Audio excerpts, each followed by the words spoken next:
Hey everyone, welcome back. It is episode 80, and the game is in full swing. We are entering late game.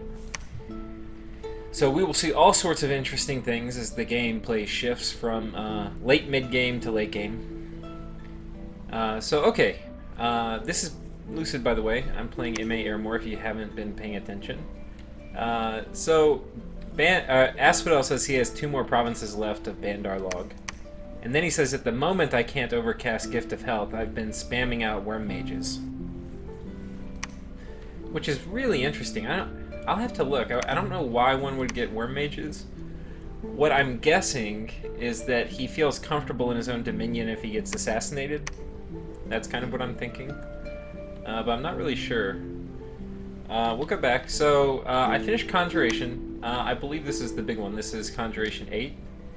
And that's going to unlock all sorts of cool shit for me. Damn yeah. Okay. Dire Portent. Okay. So, Nazca's cast Mother Oak. We have a few assassinations, one on a Mound King, one on a Mound King. Not a big deal. This is very unfortunate, so let's watch this battle.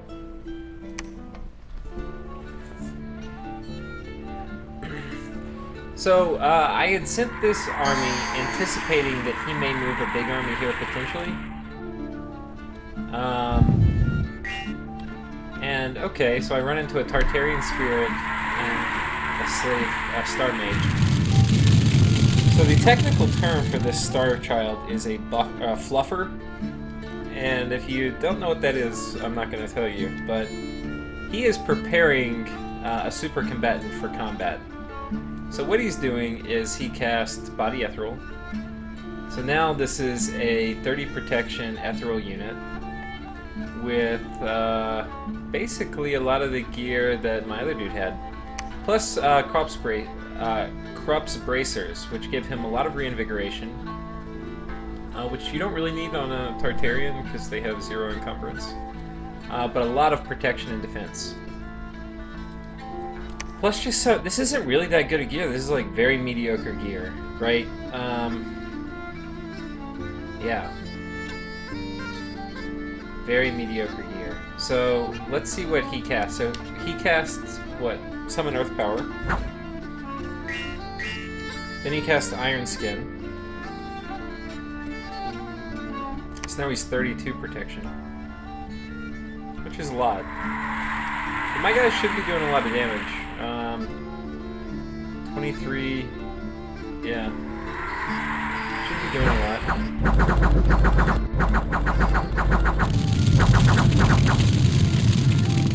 So you see we hit him there for about 15, and 8 recovers, so you're like, okay, this could work.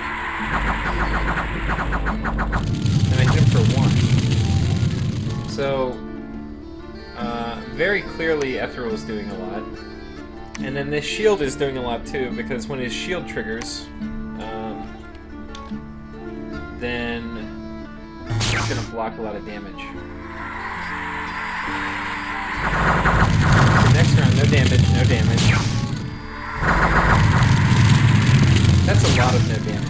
I was actually really shocked when I watched this. The first time I was in this game. I think I'm on turn 84, this is turn 8. I'm a little bit ahead of this in the game.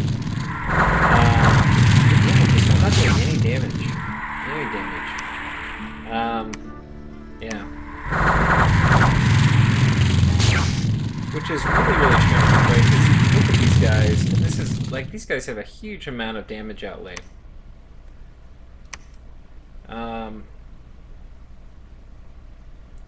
Yeah, and you would think Ethereal with medium to high defense wouldn't be that good versus these guys.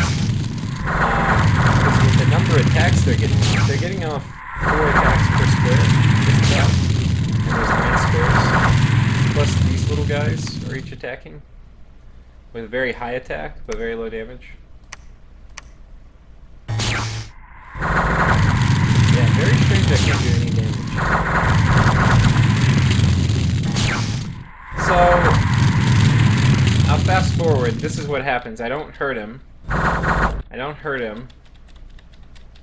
And zippity doo dee da da da da da. Ryla's routed. He can't fight his way out because he can't do any freaking damage. Really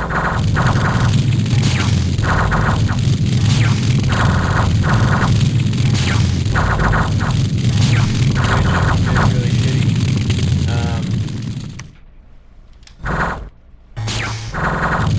I wish he could fight his way out. And even with, so you get a big defense hit when you start routing. But I still can't do anything to him. Still at max HP. So after enough I route, and then this is the problem when you're undead. If you route, all your dudes run off the battlefield, and your mindless dudes just disintegrate. So, long story short, you look at this. What should have been, I thought, I didn't even know to worry about this. You know, I thought, okay, if he sends a super combatant, these guys will just eat him for breakfast. Did not happen, right? They got eaten for breakfast. So, I'm not sending these guys into battle anymore without any kind of mage support. I need somebody at least in the back to be able to lay a hurting on these guys. Because you can see I lost 180 Knights of the Sepulchre, which is a huge amount. Plus my other army. So that's 600 dead, and almost 200 were extremely high value. So that was the most sacred units I've lost, and it was in a freak accident. I mean, I think that was even more than I lost, or equal to the amount that I lost on Ryla's capital. So that's not good. Fortunately, the lictors ran. Oh, guess what else happened? So this is kind of a sad turn. So I'm like, okay, let's break through Ryla's fort. They don't really have that many minions. You know, they can't do the normal mist form crap that they've been doing. I'll get them. Okay, there it goes. Looks like it's working. Oh wait, wait a second. What are all these sharks up here? They look big and hungry. Oh wait, there's sharks down here too? Oh fuck, there's more sharks. What is this? Oh, it's Shark Attack. I have never seen this spell before, and a lot of that's because normally I play land nations and don't find the need to go underwater. This spell is freaking huge. The sharks aren't stupid, this spell is stupid. It summons an enormous amount of sharks. Like an enormous amount of sharks. So you're trying to defend, and they've got mage support back here. You know, good luck killing all these sharks. Good luck. I mean, look at that. That's so overpowered. The only thing I can think of, it may be that it's dependent with the number of dead in the water. Oh, whenever a living being is wounded. So basically, it's really good with Ryla because he has all these crappy chaff. So every time I kill one of them, they get to summon like 4 more good sharks. So it's kind of like I have to fight everybody twice, and then who knows if it counts when I start killing their actual sharks. So he's got pretty good banishment support in the back. Plus all these, I have no idea. Like for 3 gems. This was 3 gems. Right, and I didn't bring like a crap army. This is a good army.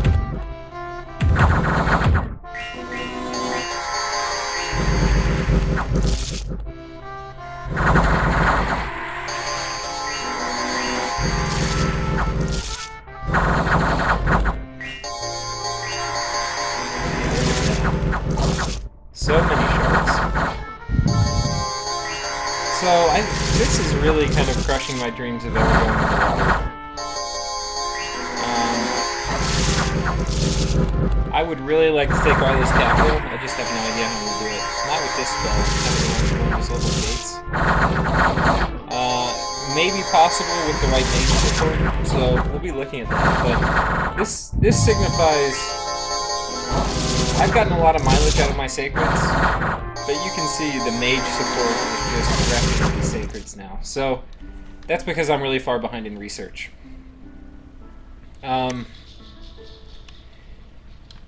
So that was about it. We had some events. We completed a fortress here, and I've got a temple on it.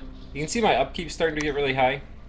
And meanwhile, my income's starting to drop as my scales have taken hold in Agartha. I'm really wishing I had put this stone idol in Agartha from the very beginning. I totally could have built it, I forgot. So there's a few things I think that I learned playing this game. One of them is using I'm casting a Shake Knowledge on another throne, but one is telesthetic animate when you're taking a new province, which is really synergistic with your build because it's in Thaumaturgy at 5, which is a place you want to get anyway, just because of burden of time. So that's cool. What else? The other one is I think this is a construction 6 item. Stone idol, yeah. So once you get construction 6, consider putting a stone idol, and you can potentially keep your dominion out of a couple provinces you conquer with it. Which, I would really love to have a 3-entry income province for forever. So you can either sacrifice all the people in it with telesthetic animates, and then turn them into making long dead horsemen, or you can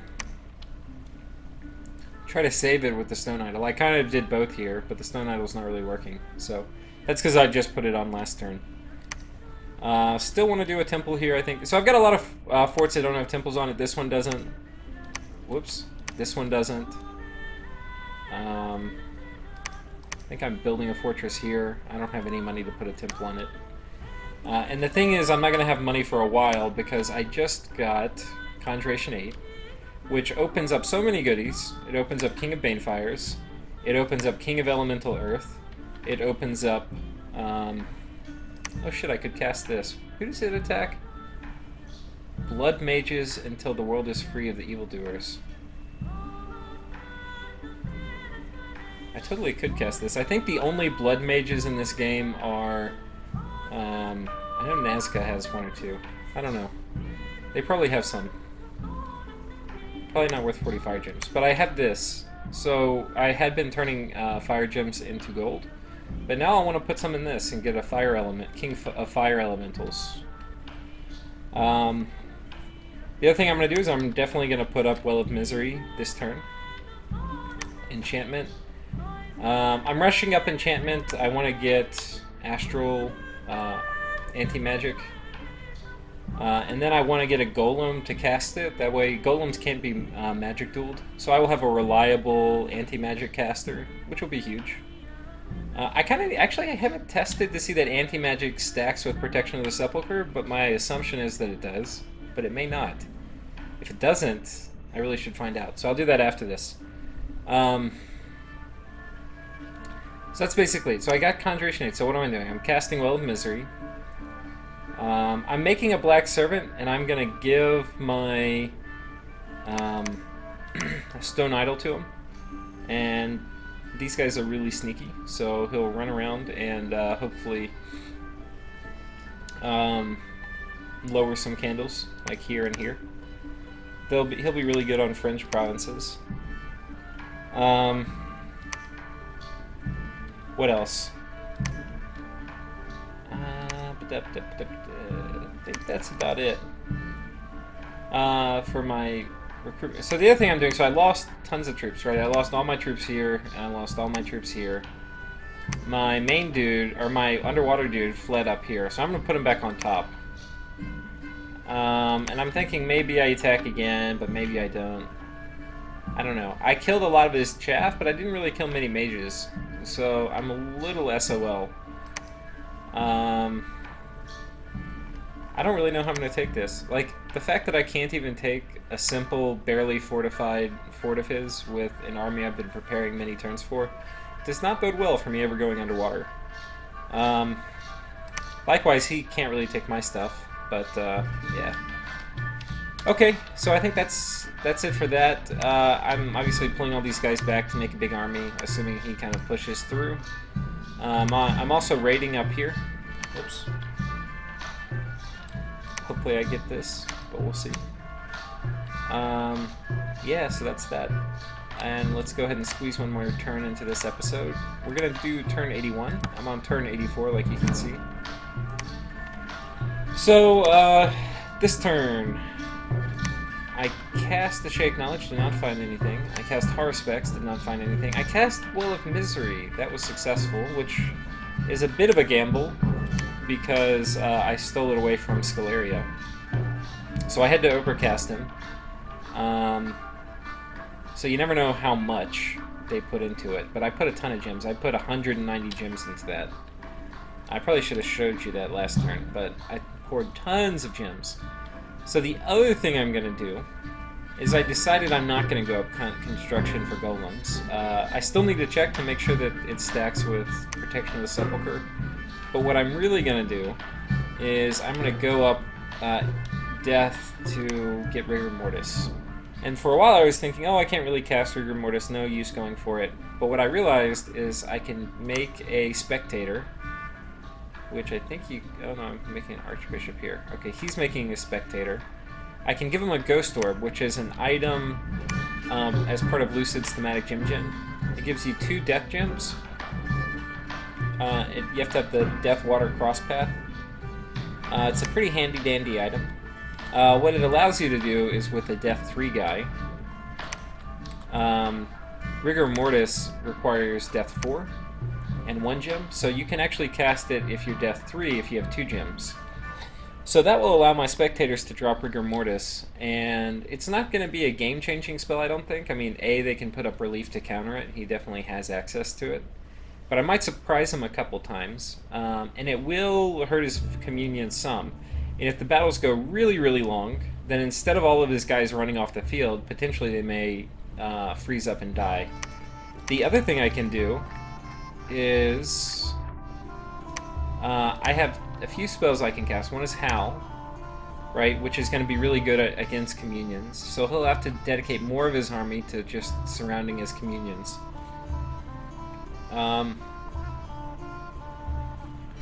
Which will be good because it'll split his line up into 2 things. So when I break through the front line, I'll get more surface area to kind of attack it. Anyway, the other thing I can do, whoops, is, oh, you can't see it here because I think I'm researching it, but I get Foul Vapors right at level 5.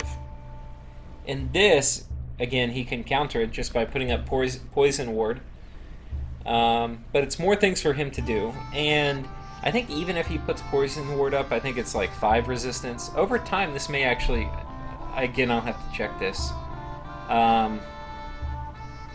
Over time, I think this might actually kill him, so we'll see. But I can definitely use it to surprise him once or twice. And hey, once or twice is better than none. So anyway, that's good. Yeah. So those are a few surprises for kind of becoming mage supported. Rigor Mortis and that are actually a pretty good combo too, because as people fatigue out, that'll help kill them. The other thing I will potentially be able to do is I can probably do Grip of Winter, which is pretty effective, especially in my provinces. I don't have a ton of Water 3 guys, I just have really 1 right here. And Water's kind of tougher to boost, so I'll probably have to summon another one of these guys if I want to start dropping that. But there's some nice things about them. They're amphibian already and things like that, so that's good. You can see his big army charged through. Basically, I have a few people here, I think, that are patrolling. We have some moving patrollers. Doesn't look like it. So I'm expecting him to come on top. I thought I put people on moving, or maybe they're just people here patrolling. Are there? Doesn't look like it. Well, I could have sworn I did it. And what that would do is hopefully draw out some gem usage. But we'll see. In terms of my battles, what happened?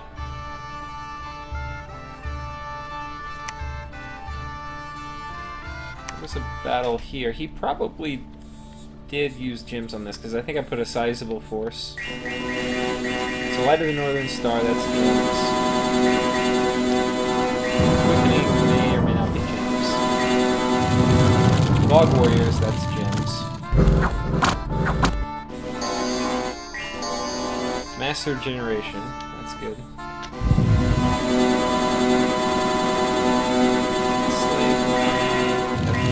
Phoenix Fire. Okay. So anyway, you can see they spent a fair number of gems there, which, honestly, he has the access to it. With the amount that I'm doing all of this gem baiting, you would think he would get some of the thematic gem gens, which are actually really good against the tactic I'm using, which is trying to bait out a lot of his gem usage.